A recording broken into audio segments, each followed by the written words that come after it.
প্রিয় দিনী ভাইয়েরা, আমি আপনাদের সম্মুখে পবিত্র কোরআন মাজিদ থেকে সূরাতুল বাকারার 30 নম্বর আয়াতে কারিমা তিলাওয়াত করেছি। প্রিয় নবীজি সাল্লাল্লাহু আলাইহি ওয়াসাল্লামের পবিত্র মুখোনুসৃত একখানা ছোট্ট হাদিসে নববী পাঠ করেছি। আল্লাহ তাআলা তৌফিক দান করলে এখান থেকে কিছু কথা বলবো ইনশাআল্লাহ।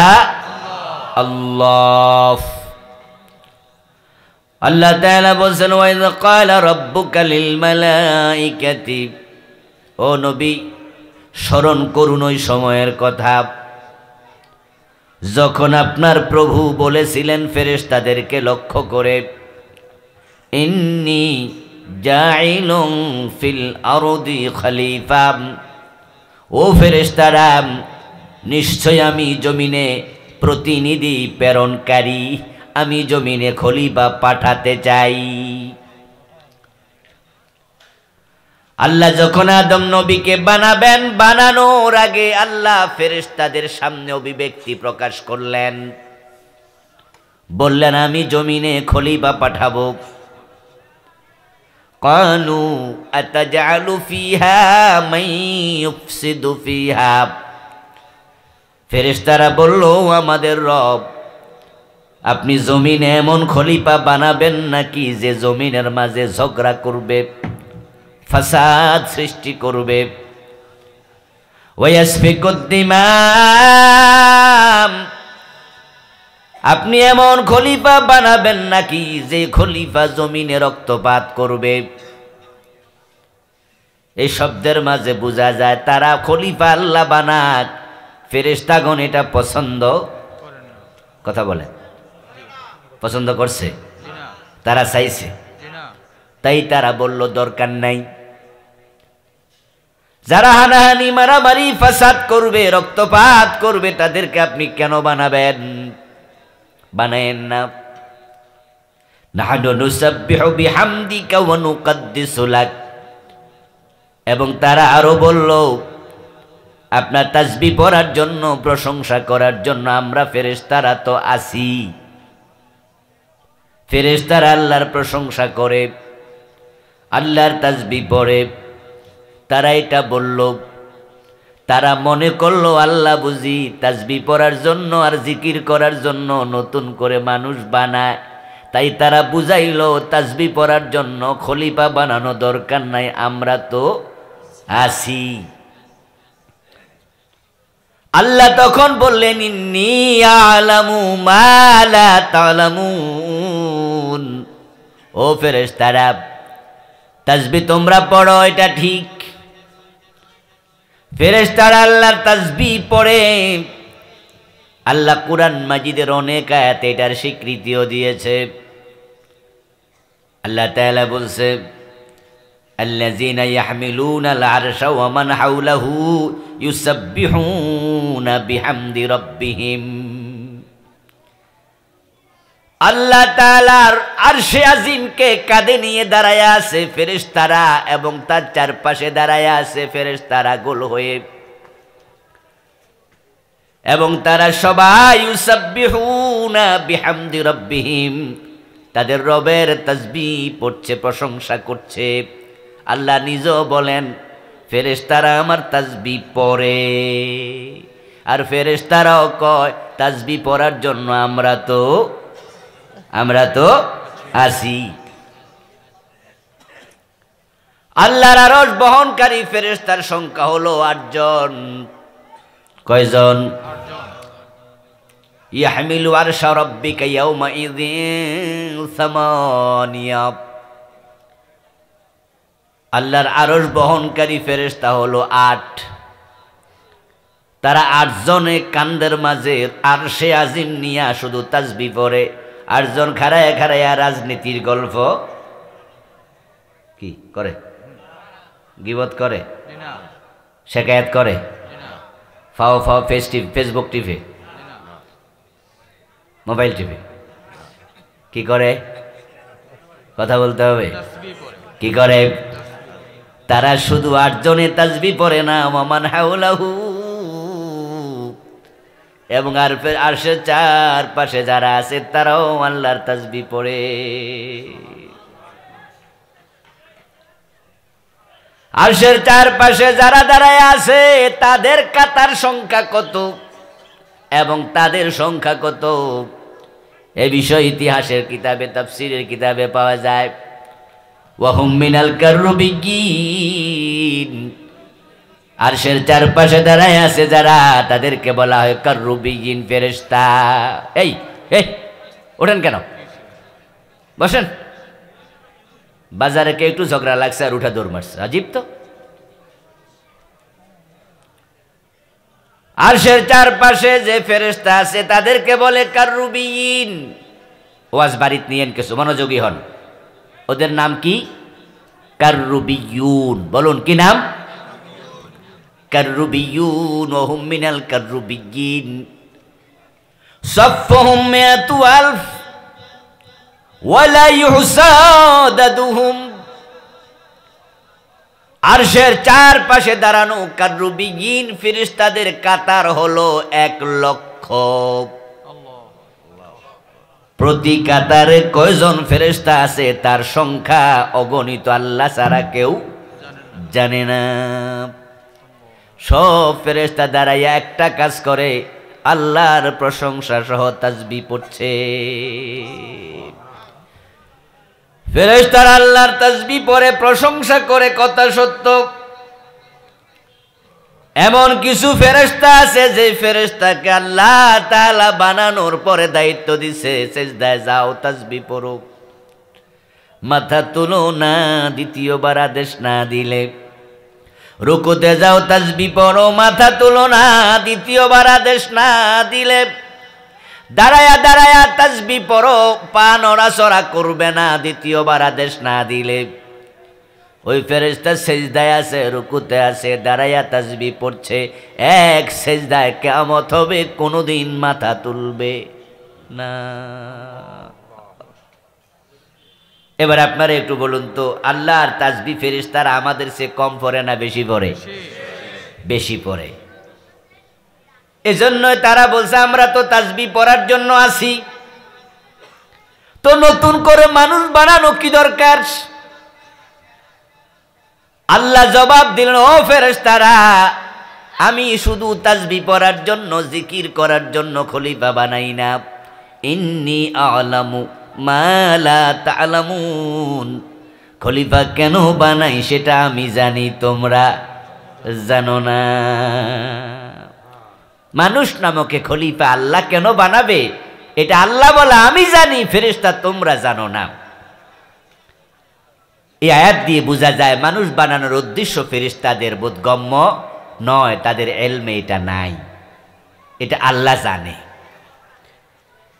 আমার প্রিয় ভাই, ফেরেশতারা যদি না জানে কোনো অসুবিধা নেই, কারণ ফেরেশতা তো আল্লাহর খলিফা নয়। কিন্তু আমরা যারা আল্লাহর খলিফা, আমাদেরকে আল্লাহ কেন বানাইছে আমাদের জানা দরকার আছে না নাই?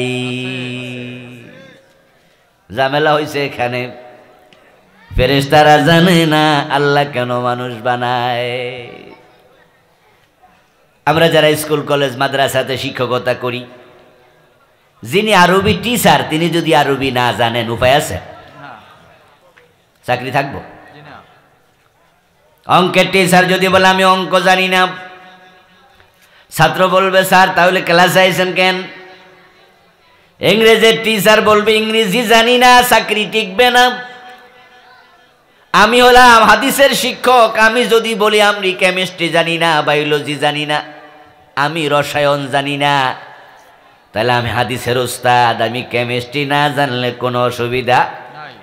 ইংরেজি টিচার যদি কয় আমি উচ্চতর গণিত জানি না, ইংরেজি শিক্ষকের কোনো অসুবিধা নাই। কিন্তু যেই যেই সাবজেক্টের টিচার ওই সাবজেক্ট না জানলে অসুবিধা আছে কিনা? ফেরেশতারা কি আল্লাহর খলিফা? ও আর যারা বোঝেন তারা একটু জবাব টবাব দিয়েন। ফেরেশতা কি আল্লাহর খলিফা? আল্লাহর মাখলুক আছে কোটি কোটি, মাখলুকাতের সংখ্যা আল্লাহ ছাড়া কেউ জানে না। 18,000 মাখলুকাত আছে, এমন একটি কথা বাংলাদেশে যে প্রচলিত আছে, এই কথার কোনো কোরআন হাদিসের ভিত্তি নাই। কে বা কারা এই কথা বলেছে আমরা জানি না। এই কথা যদি আজ থেকে 200 বছর 300 বছর আগেও বলে থাকে, এই কথাটা যে অসার তার প্রমাণ তো বর্তমান আবিষ্কার। আমেরিকায় মহাকাশ গবেষণা করার জন্য একটা সংস্থা আছে, তার নাম হলো নাসা। শিক্ষিত মানুষের নাম শুনবেন, কি নাম? নাসা। নাসার বিজ্ঞানীরা অ্যাস্ট্রোনমি, কসমোলজি, মহাজাগতিক বিজ্ঞান নিয়ে গবেষণা করে। নাসার বিজ্ঞানীরা দেখলো মহাকাশে কিছু গ্রহ আছে, তারকা আছে, নক্ষত্র আছে। ওই গ্রহের নাম দিছে বুধ, শুক্র, পৃথিবী, মঙ্গল। আসেনি? আজ থেকে 200 বছর আগের লোকেরা তো জানতো না বুধ কি, শুক্র কি, মঙ্গল কি, ইউরেনাস কি, নেপচুন কি, প্লুটো কি। আকাশে এমন কিছু তারকা নতুন করে আবিষ্কৃত হচ্ছে, জ্যোতিষ্ক আবিষ্কৃত হচ্ছে, গ্রহ আবিষ্কৃত হচ্ছে, যেগুলো আগের লোকেরা জানতো না। এবং সমুদ্রের তলদেশে ক্যামেরা নিয়া পিঠের মাঝে অক্সিজেনের বোতল নিয়া ডুবুরি ডুব দিয়া তারপরে সমুদ্রের তলদেশে ভিডিও বানাইয়া দুনিয়ায় পাঠাইয়া দেয়। টেলিভিশনের জিওগ্রাফি চ্যানেলে সমুদ্রের তলদেশের মাছ, গাছ, ফুল, কত কিছু দেখা যায়। আজ থেকে 100 বছর আগের মানুষ কান্দের মাঝে অক্সিজেনের বোতল নিয়ে সমুদ্রে ঝাঁপ দিতে জানতো? তো তাহলে 18,000 মাখলুকাত যে বেডা কইল, ও বেডা সমুদ্রের তলদেশের মাখলুকাতের খবর জানতই? মহাকাশে এমন কিছু তারকা আছে, জ্যোতিষ্ক আছে, আরো গ্রহ উপগ্রহ আছে, যেগুলো এখনো আবিষ্কার হয় নাই, ভবিষ্যতে আবিষ্কার হওয়ার সম্ভাবনা আছে। আবার এমন কিছু মাখলুক আছে যেগুলো কিয়ামত পর্যন্ত হয়তো মানুষ আবিষ্কার করতেই পারবে না। এই জন্য পৃথিবীতে আল্লাহর মাখলুকের সংখ্যা কেউ জানে না। আল্লাহ কোরআনেও জানায় নাই, রাসূল হাদিসেও বলে নাই।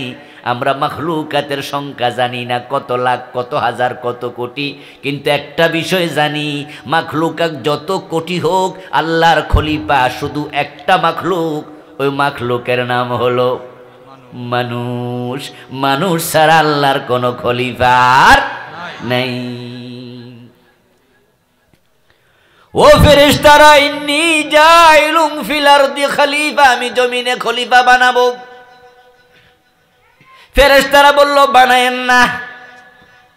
আল্লাহ তাদের কথা উপেক্ষা করলেন, বরং তিনি হযরত আদম নবীকে প্রথম খলিফা বানাইলেন। এই জমিনে আল্লাহর প্রথম খলিফার নাম হযরত আদম আলাইহিস সালাম। উনার উচ্চতা ছিল 120 হাত লম্বা। কয় হাত? এই প্যান্ডেলের চেয়ে ছোট না বেশি বড়? এই প্যান্ডেল ওই মাথা তো ওই মাথা পর্যন্ত কত হবে? আর কয় হাত হবে? 30-40 হাত হইব না 50 হাত? আদম নবী ছিল 120 হাত লম্বা। সহিহ বুখারীর হাদিস, قال النبي صلى الله عليه وسلم خلق الله آدم على صورته وطوله 60 ذراعا। আদমকে আল্লাহ তাআলা নিজের পরিকল্পনা ভিত্তিক বানালেন এবং তার তুল ছিল, দৈর্ঘ্য ছিল 60 গজ, 2 হাতে 1 গজ, 60 দুগুণে 120 হাত। আদম আলাইহিস সালামকে আল্লাহ পৃথিবীর পৃষ্ঠদেশ থেকে ফেরেশতা দিয়া মাটি সংগ্রহ করে বানাইলেন। তামাম দুনিয়ার পিঠ থেকে, বিভিন্ন জায়গা থেকে একটু একটু মাটি ফেরেশতাকে আল্লাহ বলছে সংগ্রহ করো। ফেরেশতা সংগ্রহ করলো। ওই মাটির সাথে আল্লাহ পানি মিশাইয়া দিলেন। মাটির সাথে পানি মিশানোর পরে খামির তৈরি হলো। ওই খামির দিয়ে আল্লাহ আদম নবীরে বানালেন। তাই তো রাসূলুল্লাহ সাল্লাল্লাহু আলাইহি ওয়াসাল্লাম বলেন, ওই মাটির প্রভাব আদমের দেহে ছিল, আর সেটা তার সন্তানের মাঝেও আছে। পৃথিবীর কোন জায়গার মাটি কালো, তাই আদমের সন্তানদের মাঝে কিছু মানুষ আছে কালো। পৃথিবীর কোন কোন জায়গার মাটি হলো সাদা, তাই আদমের সন্তানদের মাঝে কিছু মানুষ আছে সাদা। পৃথিবীর কোন অংশের মাটি হলো মেটে কালার, তাই আদমের সন্তানের মাঝে সাদা নয়, কালো নয়, বরং মাঝামাঝি মেটে কালার এমন সন্তানও আছে।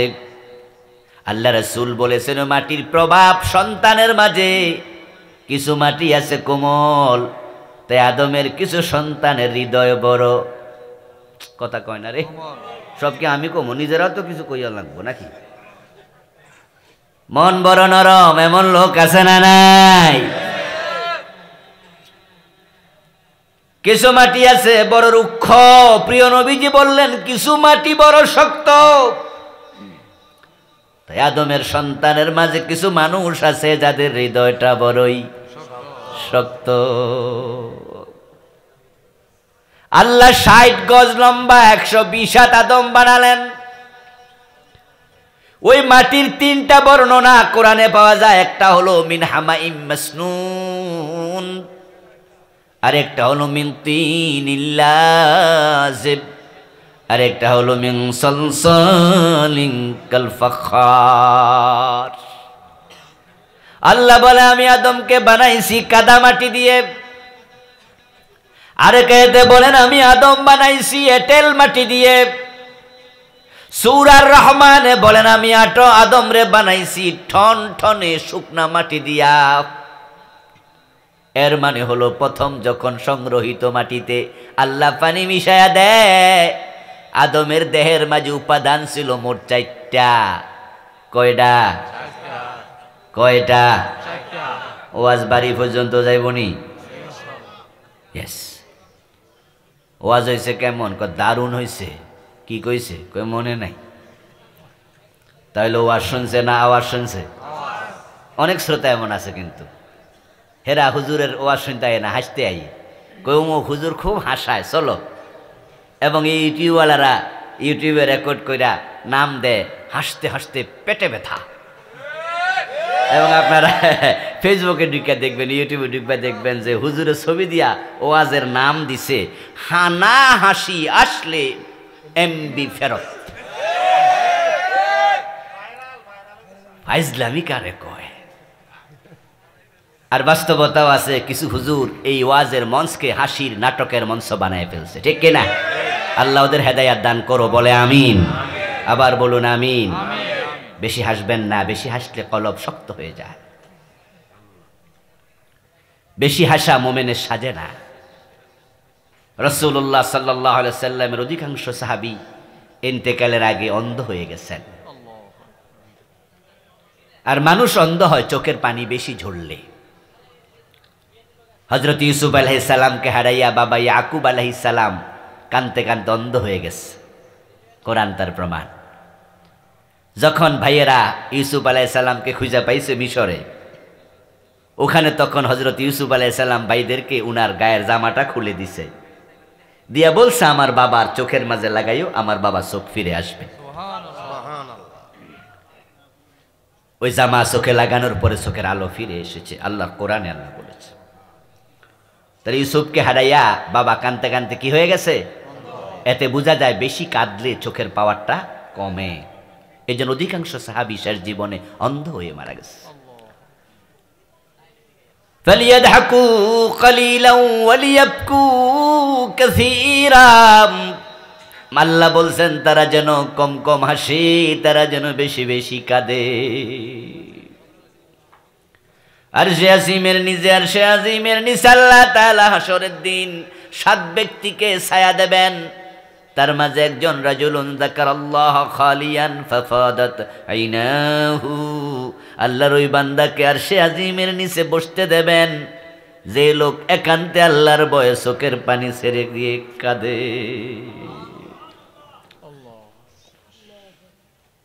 ইয়া আইয়ুহাল্লাযীনা আমানু বকু ফাইন লাম তাবাকু ফাইন লাম তাস্তাতিউ ফাতাবাকু। প্রিয় নবী বলছো মানুষেরা আল্লাহর ভয়ে কাঁদো, গুনার জন্য কাঁদো, ক্ষমার জন্য কাঁদো, চোখের পানি যদি না আসে, কান্নার কমপক্ষে ভান করো, কাঁদতে চেষ্টা করো।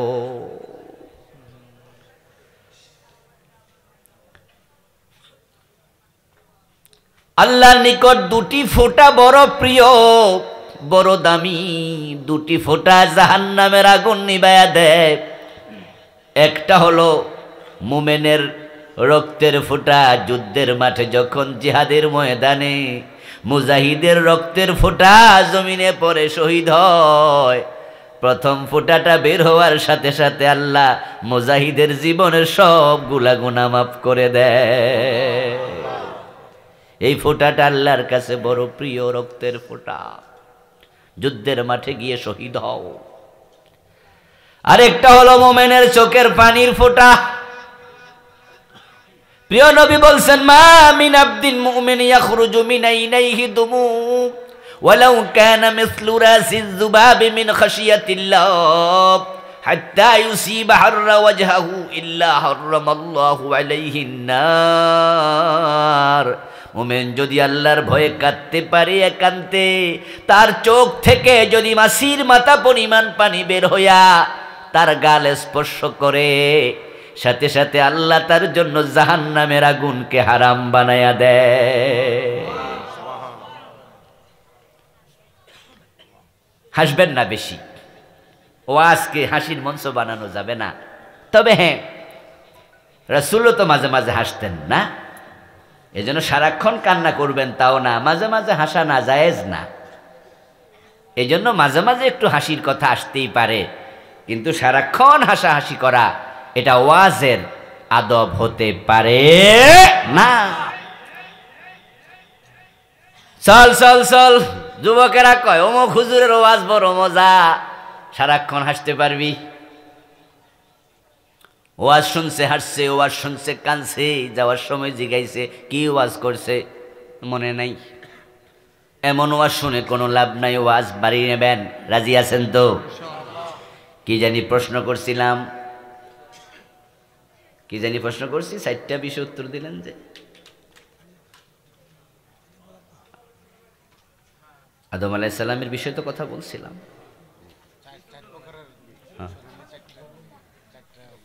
ও, মানুষের দেহের উপাদান 4টি নাকি? হ্যাঁ, এইটা মাশাআল্লাহ, ধন্যবাদ। এই যে শ্রোতা, শক্ত শ্রোতা পাওয়া গেছে, মনে করাই দিছে, মানে হলো ওয়াজ মনে রাখছে। আদম রে আল্লাহ বানালেন মাটি থেকে, শুধু মাটি নয়, মাটির মাঝে পানি মিশাইছে। তাহলে কয়টা উপাদান পাওয়া গেল? 2টা হলো। একটা হলো মাটি, তার মাঝে মাটির মাঝে কি মিশাইছে? পানি। কয়টা হলো? আরো বাকি 2টা, সেটা হলো একটা বাতাস আর একটা আগুন। মানুষের দেহের উপাদান 4। এই জন্য আপনি বগলের নিচে হাত দিয়া দেখেন তো গরম আসেনি? তাহলে বোঝা গেল দেহের ভিতরে আগুনের অস্তিত্ব আছে, না থাকলে দেহ গরম থাকতো না। আপনি আমি যদি চাই কানতে পারবো, চোখের মাঝে পানি আছে না নাই? থাপ্পড় দিলে কান্দন আসে, চোখ থেকে পানি ঝরবে। এতে বোঝা যায় মানুষের দেহের ভিতরে পানির অস্তিত্বটাও আছে। এরপরে হাওয়া, যদি বাতাস না থাকে মানুষ বেঁচে থাকবে না। এই জন্য আপনার দেহে আল্লাহ বাতাসের উপাদান রেখেছে, আর একটা হলো মাটি, যেটা মূল উপাদান। তো হযরত আদম রে আল্লাহ 60 গজ লম্বা বানালেন, পানি মিশাইয়া দিলেন। পানি মিশানোর সাথে সাথে পুরাটা পানি হয়ে গেল কাদা। এটাকে আল্লাহ বললেন মিন হামাইম মাসনুন, আমি কাদা মাটি থেকে বানাইছি। এখন কাদাটার আস্তে আস্তে করে পানি শুকাইতে শুকাইতে একটু আঠা আঠা হয়ে গেছে। এটার নাম হলো তিনুল লাজ, এঁটেল মাটি। এখন এটার কাদা নাই, কাদাটা শুকাইয়া আঠা আঠা হইছে। এবার আল্লাহ তাআলা এটা দিয়া আদমের লম্বা বডিটা বানাইছে। আমাদের দেশে বিভিন্ন কুমার আছে যারা পুতুল বানায়, বানায় না? ঘোড়া বানায়, মাটি দিয়া ঘোড়া বানায়, দেখছেন না আপনারা? মাটি দিয়া পুতুল বানায়, ঘোড়া বানায়। তো ঘোড়ার সুর আপনার কি আছে?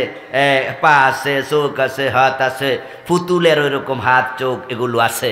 ঠিক আদম আলাইহিস সালাম আল্লাহ এরকম একটা আকৃতি দিলেন। এটাকে আকৃতি দিয়ে আল্লাহ রেখে দিলেন জমিনের উপর। 2 দিন 4 দিন 6 দিন 10 দিন 1 মাস 2 মাস 3 মাস 4 মাস করে সময় চলে গেল। এত করে সূর্য উঠলো, সূর্য ডুবলো, বাতাস তার উপর প্রবাহিত হলো সূর্যের আলোতে। আস্তে আস্তে করে মাটিটা শুকাইতে শুকাইতে এখন এত শক্ত হলো, ঠুক ঠোকা দিলে ঠন ঠন করে আওয়াজ হয়। মিন সলসালিন কাল ফাখার। এখন আদম আলাইহিস সালামের বডিটা হয়ে গেছে একবারে শুকনো একটা পুতুলের স্টাইলে, পুতুলের মতো শুয়ে আছে মাটিতে। আল্লাহ ফেরেশতাদের কথা শুনলেন না, না শুনে বানায় ফেললেন। ওই আদমের ব্যাপারে সব ফেরেশতার সেন্স হলো নেগেটিভ, চিন্তা হলো উল্টা, যে বেটা কয়দিন পরে মারামারি কিলাকিলি করবে, হানাহানি করবে। ফেরেশতাদের এই বোধ কেন আসলো? আদমের সাথে শত্রুতার কারণে নয়, দুশ্মনির কারণে নয়। এই বোধ আসার কারণ ফেরেশতারা দেখেছে আদম বানানোর আগে ইবাদতের জন্য আল্লাহ জিন বানাইছিল। ওই জিনেরা ইবাদত না কইরা নিজেরা মারামারি শুরু করে দিছে। তো ফেরেশতারা ধারণা করলো এই মানুষও তো মারামারি করব, জিনেরা যেহেতু করছে। তাই তারা অনুমান করে বলছে এমন মাখলুক আপনি বানানোর প্রয়োজন নাই। কিন্তু আল্লাহ তো জানে মানুষেরা জিনের মতো হবে না। এ মানুষের মাঝে আল্লাহর ওলি, মানুষের মাঝে ফেরেশতার চেয়ে দামি মাখলুক, ফেরেশতার চেয়ে বেশি ইবাদতকারী লোক তৈরি হবে। হযরত আদমকে বানায় আল্লাহ জানেন সব ফেরেশতারা নেগেটিভ সেন্সে আছে, আদমের ব্যাপারে তাদের ধারণা ভালো নয়। এবার আল্লাহ আদমের দেহের মাঝে রূহ ফুঁকে দেবেন সিদ্ধান্ত নিলেন। তাই সব ফেরেশতাকে বললেন আসমান থেকে নামো, সব ফেরেশতা জমিনে চলে যাও। পৃথিবীর কোনো এক জায়গায় আল্লাহ আদম নবীকে বানায়া রেখে দিয়েছেন। এবার সব ফেরেশতা সেখানে হাজির হলো। আল্লাহ বলে আদমের চারপাশে গোল হয়ে দাঁড়াও। সব ফেরেশতা দাঁড়ালো। আল্লাহর সৃষ্টি একটা ফেরেশতাও সেদিন অনুপস্থিত ছিল না।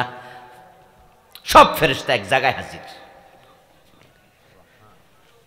সব ফেরেশতাকে হাজির করে একদিন হয়েছি না, এখনো একদিনও হয় না, এই মাত্র বানাইছে, কয়েক মিনিট বয়স। অথচ ফেরেশতাদের মাঝে এখানে যারা আছে কারা বয়স হাজার হাজার বছর। এবার আল্লাহ আদমের দিকে তাকায়া কয় ও আদম আম্বিউহুম বিআসমাইহা উলাব। ও আদম তুমি তাদের কাছে তার নাই নামগুলো তুমি বলে দাও। ইয়া আদামু আম্বিউহুম বিআসমাইহিম, তুমি নাম বলো। আদম আলাইহিস সালাম এবার উপরের দিকে তাকায়া কয় এটার নাম সামিয়ানা, এটার নাম বিছানা, এটার নাম সোফা, এটার নাম খাট, এটার নাম মাইকের মাউথস্পিস। উনার নামেই যে ফেরেশতারা ছিল তাদের নাম সহ সব বলা শুরু করলো। ফেরেশতারা তো আশ্চর্য হয়ে গেল, বয়স মাত্র 5-7 মিনিট, এত কিছু শিখলো কেমনে রে? মূলত গোপনে শিখাইছে কে? জোরে বলুন কে শিখাইছে? যখন হযরত আদম আলাইহিস সালাম সবার নাম বলতে শুরু করলেন, ফেরেশতাদের মাথায় ছিল আদমের ব্যাপারে নেগেটিভ চিন্তা, কিন্তু এখন এলেম দেখা সব ফেরেশতার চিন্তা পজিটিভ হয়ে গেছে।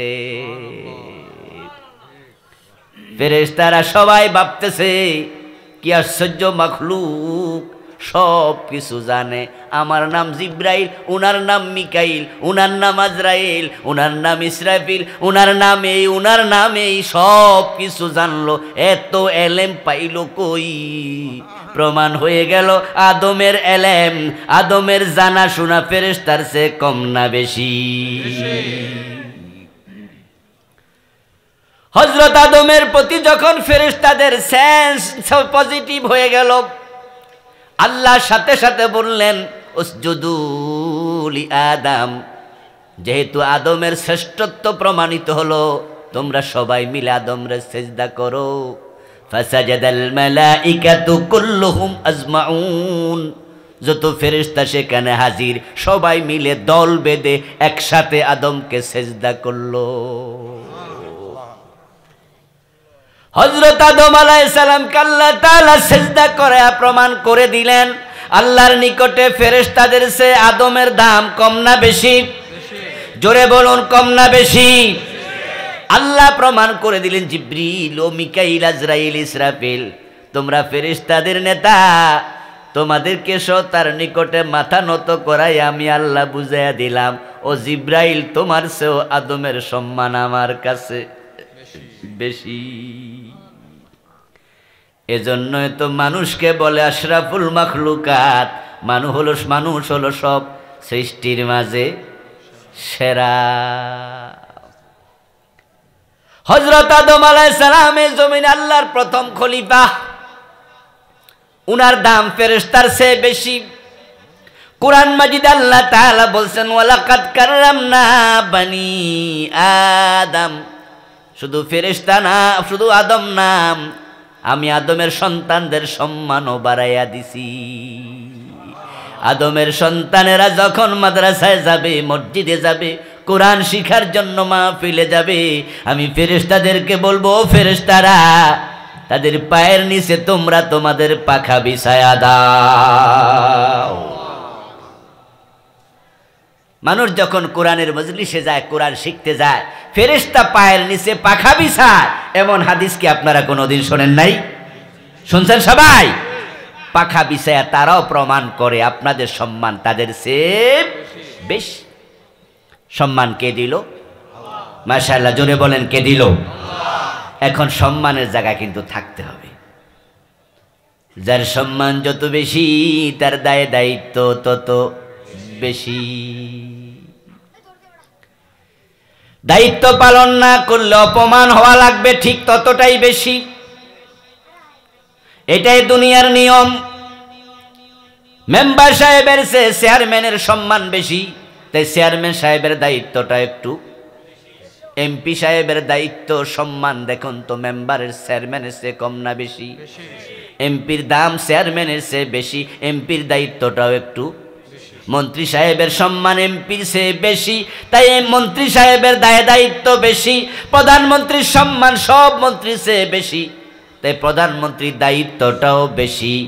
আবার যদি দায়িত্ব পালন না করার অপরাধে মামলা হয় তখন সাজাটাও হয় বেশি। সব মাখলুকের উপরে আল্লাহর খলিফা মানুষকে আল্লাহ জায়গা দিলেন, মানুষের সিরিয়াল নাম্বার 1। ওই মানুষ যদি তার জায়গা থেকে নিচে পড়ে যায় তাহলে সে এত নিচে যাবে উল্টা দিক থেকে রুল নাম্বার 1 হয়ে যাবে। সুম্মা রাদাদনাহু আসফালা সাফিলিন। আল্লাহ বলে কিছু মানুষকে আমি এত নিচে ফেলে দিয়েছি যার নিচে আর কেউ নাই। আমার কথার একটু জবাব দিয়েন যারা বোঝেন। আদম আলাইহিস সালামের সম্মান যেমন বেশি তার সন্তানদের সম্মানও আল্লাহ দিছে বেশি। আদম আল্লাহর খলিফা, আমরা কি আল্লাহর খলিফা নই? কথা বলেন। মানুষ হিসাবে আমরা আল্লাহর খলিফা কিনা? এটা কোরআনের আয়াত, হুয়াল্লাযী জাআলাকুম খলাইফা ফিল আরদ। আল্লাহ পাক রব্বুল আলামিন কোরআন মাজিদে বলতেছেন, ও মানুষেরা শোনো, আল্লাহ তাআলা শুধু আদমকে তার খলিফা বানায় নাই, বরং আল্লাহ পাক রব্বুল আলামিন জমিনে তোমাদেরকেও খলিফা বানাইছে। এখন আল্লাহর খলিফা মানুষ সম্মানিত, ফেরেশতাদের চেয়ে দাম আপনাদের আমাদের বেশি। যদি আমরা দামের জায়গায় না থাকি অপমানও হবে সমান তালে বেশি। এটা দুনিয়ার নিয়ম। আপনি 10 হাত উপরে ওঠেন, 10 হাত উপর থেকে যদি পড়ে যান কয় হাত নিচে যাবেন? 10 হাত থেকে পড়লে নিচে কত? 20 হাত উঠলে, 100 হাত উঠলে আপনাদের সৃষ্টির মাঝে রোল নাম্বার কত? ওখান থেকে পড়লে নিচে যাবেন, আবার ওদিক থেকেও 1। উলাইকা কাল আনআমি বাল হুম আদাল। অন্য আয়াতে আল্লাহ বলেন কিছু মানুষ আছে যে মানুষগুলো গরু ছাগলের মতো, বরং তার চেয়ে আরো নিচে। ফেরাউন আদম সন্তান, নমরুদ আদম সন্তান, আবু লাহাব আদম সন্তান। বলুন তো আবু লাহাবের দাম বেশি না কম? আওয়াজ দিয়ে বলুন, ফেরাউনের সম্মান দুনিয়াতে বেশি না কম? নমরুদের দাম বেশি না কম? বরং কুকুর শুকুরের চেয়েও ফেরাউন নমরুদের দাম কম, কারণ তারা জায়গায় থাকতে পারেনি।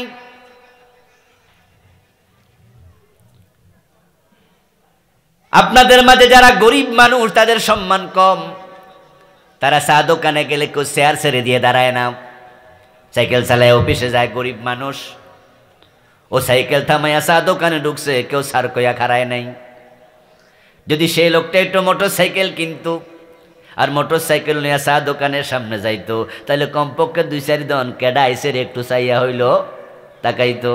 চা দোকানে জায়গা কম থাকলে 2-1 জন সইরা যাইতো, উনি আইসে ভদ্র মানুষ বসুক, একটু দাম বাড়ছে। আর যদি প্রাইভেট কার কিনতো, প্রাইভেট কার থামাইয়া চা দোকানে ঢোকে, তখন 2-4 জন চেয়ার ছেড়ে দাঁড়াইয়া যায়। আর এই লোকটাই যদি আবার হেলিকপ্টার কিনা ঢাকা থেকে বরিশং আসে, এই বামন পাড়ায় আসে, হেলিকপ্টারওয়ালা আইসে দেখার জন্য মাঠে মানুষ জড়ো হইয়া যায়। যখন দাম বাড়ে তখন সম্মান বাড়ে, পজিশন বাড়ে। এবার বলুন তো, সাইকেল অ্যাক্সিডেন্ট হইলে মানুষ মরছে কয়জন? বিপদ নাই, অ্যাক্সিডেন্ট হয়েছে, ব্রেক করে খাড়াইয়া গেছে, ঠ্যাংও ভাঙবো না। এবার মোটর সাইকেলের সম্মান বাড়ছে, অ্যাক্সিডেন্ট করলে মরার সম্ভাবনাও। প্রাইভেট কার কিনেছে, যদি অ্যাক্সিডেন্ট করে লাশ পর্যন্ত অনেক সময় এমন হয় যে টুকরা টুকরা করে গাড়ি কাইটটা বাইর করন লাগে। আর যদি বিমান অ্যাক্সিডেন্ট করে লাশটাও পুইরা যায়। দাম যখন বাড়ে অ্যাক্সিডেন্টে বিপদও বাড়ে। সম্মান আল্লাহ বাড়াইয়া সৃষ্টির মাঝে 1 নম্বরে নিছে, দায়িত্ব পালন না করলে এত নিচে পালাবে যার নিচে আর কোনো মাখলুক নেই।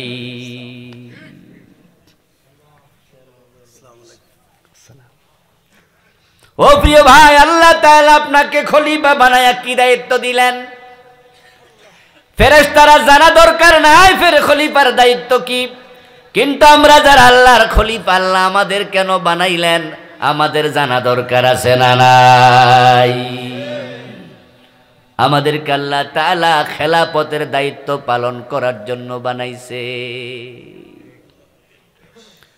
কোরআনের মাঝে একটি আয়াত আল্লাহ বলছে, ওয়া খালাকতুল জিন্না ওয়াল ইনসা ইল্লা লিয়াবুদুন, আমি মানুষ এবং জিন জাতিকে আমার ইবাদতের জন্য বানাইছি।